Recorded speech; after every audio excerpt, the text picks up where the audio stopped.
ചെറുകഥ തുടരുന്നു. പിന്നീട് ഒരാൾ ഡ്യൂട്ടി കോൺഷ്യസ് ആവേണ്ടതിൻ്റെ പ്രാധാന്യം വിനോദ് എടുത്തു പറഞ്ഞു. സമൂഹത്തിൽ കറപ്ഷൻ ക്യാൻസർ പോലെ പടർന്നുകൊണ്ടിരിക്കുന്നു. പബ്ലിക് കോണ്ടാക്ട് വേണ്ട സീനിയർ പോസ്റ്റുകളിൽ ഇരിക്കുന്നവർക്ക് ദുഷ്പേര് നേടാൻ എളുപ്പം കഴിയുന്നു. റെപ്യൂട്ടേഷൻ വളർത്തിയെടുക്കലാണ് ഏറെ ശ്രമകരം.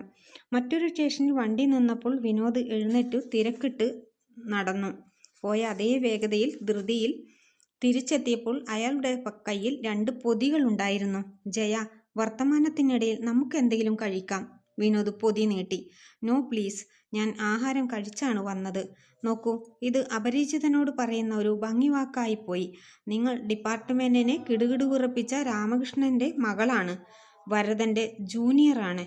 വിനോദ് പൊതി നീട്ടിപ്പിടിച്ചുകൊണ്ട് തന്നെ പറഞ്ഞു. ജയ ഒറ്റയ്ക്കിരുന്ന് കഴിക്കുന്നതിൽ എന്ത് രസം. Let's share. മറ്റൊരു ഒഴിവുകഴിവ് മനസ്സിൽ തോന്നാത്തതിനാൽ അവൾ കൈനീട്ടി. പൊതി വാങ്ങുമ്പോഴേക്കും ഈ വണ്ടിക്ക് കുലുങ്ങാൻ കണ്ട നേരം തൻ്റെ കൈവിരൽ തുമ്പ് തട്ടിയത്. പോട്ടെ, അവൾ മനസ്സിൽ ധൈര്യം നിറച്ചു. ഞാനൊരു ടീൻ ഏജന്റ് പെൺകുട്ടിയൊന്നുമല്ല.